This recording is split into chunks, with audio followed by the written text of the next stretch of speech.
Thank you, Mr. Speaker, for granting this important emergency debate today, and I congratulate my right honourable friend for having secured it. He made a series of excellent points, as did the chair of the Foreign Affairs Select Committee, and I agree with all of those points. It is extraordinary that on the eve of the President's state visit, we are talking about the US ambassador who's been sacked in scandal. And there are as many questions that we all have as are unanswered questions. There are many questions I will also ask today, Mr. Speaker, but the Prime Minister needs to do three things. The Prime Minister needs to come clean about what he knew and when he knew it, not send his junior ministers to cover for him. The Prime Minister needs to publish the Mandelson Epstein files in full. The Prime Minister needs to take responsibility for the appointment of Lord Mandelson as ambassador to Washington. But the Prime Minister, Mr. Speaker, is not here because he is hiding from Parliament, hiding from questions. And I know that he is a busy man, but confidence in him and in his government rests on him being able to account for what happened. And so far, no one is taking any responsibility. We have our ambassador in the US sacked over his relationship with a man convicted of child sex offences. What's more, and this tells you everything you need to know, this was an appointment apparently forced through by the Prime Minister and/or his Chief of Staff. We see a political ally pushed ahead of qualified candidates because the Prime Minister and Morgan McSweeney admired his talent for mixing with the rich and powerful, despite his known links to a man who was publicly known as a convicted paedophile and a convicted sex trafficker. It is now very clear, given the speeches that we've heard before, Mr. Speaker, and everything in the public domain, it is now very clear that Peter Mandelson should never have been appointed. And it is now also clear that the Prime Minister knew that there were major concerns when he came to this House just last Wednesday. But instead of taking action, he expressed confidence in him. Why on earth did he do so? Was he poorly advised, or was it just his own poor judgment? In every single one of his government scandals till date, far from being the decisive man of conscience he promised to be, he has shriveled from leadership. He has dodged responsibility. He has hidden behind others, just as he's doing today, and he has come to this House and hidden behind process and lawyerly phrases. The Prime Minister has shown no courage, no judgment, no backbone. And if he can't see it, if they can't see it, I can assure them that the British public can. Prime Minister has turned out to be everything he claimed to uphold. This is a government of sleaze and scandal, and Labour MPs know it. I'll be interested to see how many of them actually stand up to defend their government.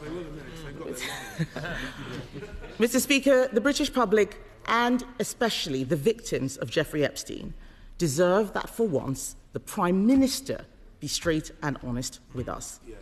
He must immediately do three things. As I said earlier, Mr. Speaker, he must apologise to the victims of Jeffrey Epstein for ever having appointed Peter Mandelson as ambassador. How is it that this has still not happened? No apology. Second, as I said, he must publish the Mandelson Epstein files in full, all the information that he had at his disposal, both when he made the appointment and when he came to the House last week expressing full confidence. And third, he must make sure that someone takes responsibility.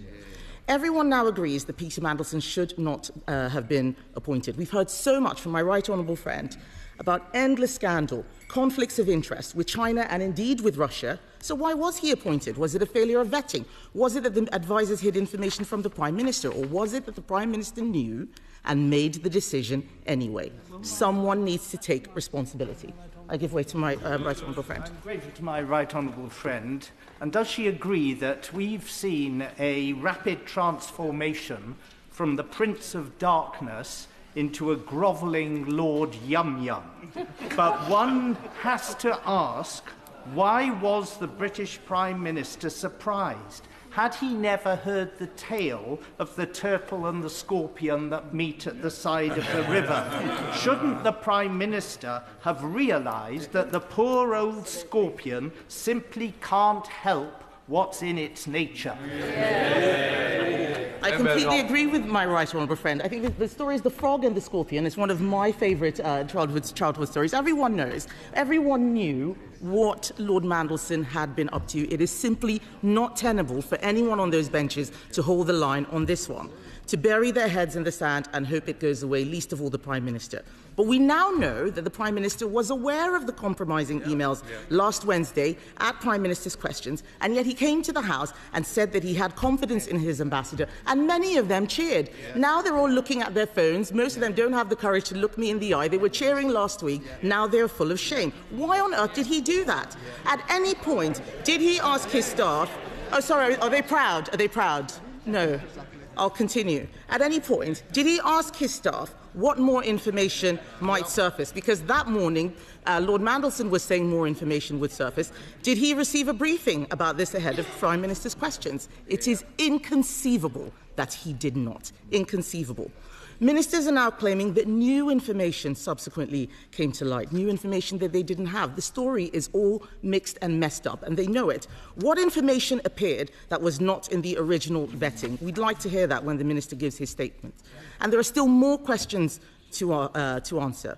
When did the Prime Minister's Chief of Staff speak with Peter Mandelson last week, and what did he discuss with him? Do they have the courage to tell us that?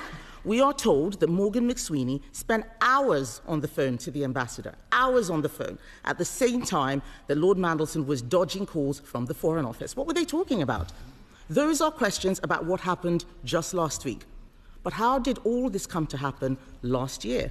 I think the chair of the Foreign Affairs Select Committee has asked some excellent questions. But I ask the Minister this: what led to Lord Mandelson's appointment in the first place? How was it that a man with known links to a child sex offender came to be appointed? I'll give way to the honourable gentleman. An additional question is, was there any external influence? Did Tony Blair or any of his friends, Mandelson's friends, have anything to do with this appointment? The honourable gentleman asks a very good question, and I hope the Minister is able to provide an answer, because all of us in this House across parties want to know. We want to know how it was that Lord Mandelson's appointment happened in the first place, because as I see it, there are only three possibilities. First, that there was a failure of vetting. But are we really supposed to believe, Mr. Speaker, are we really supposed to believe that this is the security services' fault? I don't think so. Did they not drag up the intimate relationship with Jeffrey Epstein, which was discussed last week? The second possibility, a bit more likely, is that the Prime Minister's advisers kept information from him.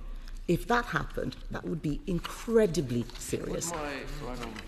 Yes, I give way to the right honourable gentleman. It's on that particular point. Does she agree with me that no matter what happened or didn't happen, that a Prime Minister, a leader, has to shoulder the responsibility, and it's absolutely appalling, the idea that they would then blame the staff around them. It is their responsibility. They answer to the House. No excuse. My right honourable friend makes an excellent point. This is a Prime Minister who hides behind everybody else, whether it's his advisers or whether it's his junior ministers or his backbenchers. That's what he does. And if he does want to blame advisers, which one was it? Who kept it from him? Why have they not apologised and resigned? No one taking responsibility. And thirdly, which my right honourable friend alluded to, the most likely but most worrying reason of all is that the Prime Minister had plenty of information to suggest that Lord Mandelson should not be appointed. Plenty of information, but he chose to appoint him anyway. Even at the time, Mr. Speaker, eyebrows were raised about this appointment. There were very many critics. I remember it at the time. Now we're reading in the papers that the Prime Minister overruled security advice not to appoint Lord Mandelson. Is this true? The Minister should tell us. It is time, Mr. Speaker, for the Prime Minister to come clean. He needs to come out of hiding. This issue will not go away, Mr. Speaker. The government cannot play for time. We will be back here again and again until all of these documents are published. We will be back until someone takes responsibility. This is a political crisis on top of an economic crisis, all of the government's own making. They are distracted now But they came into office with no plan for the country, no idea what they stood for, and no vision for what they wanted to achieve. And because of this, they have been lurching from disaster to disaster. Winter fuel, tax rises, welfare chaos, scandal. The Prime Minister's failing leadership rebooted after just 1 year.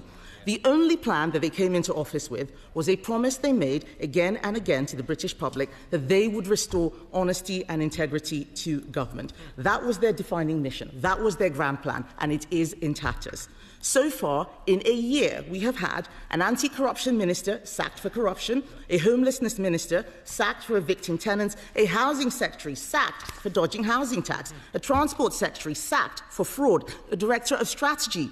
The speechwriter apparently lost only yesterday in scandal. The minister can shake his head. It should be shame that he's shaking his head in. I have not said anything that is not true. And now finally we have a US ambassador sacked for his links with a known child sex offender. They claim to care about violence against women and girls until they actually have to do something about it. Where is the apology to those victims? I know the Prime Minister doesn't like difficult questions, Mr. Speaker, but it is his judgment that is being called into question, and he owes it to this country to come clean. Yeah.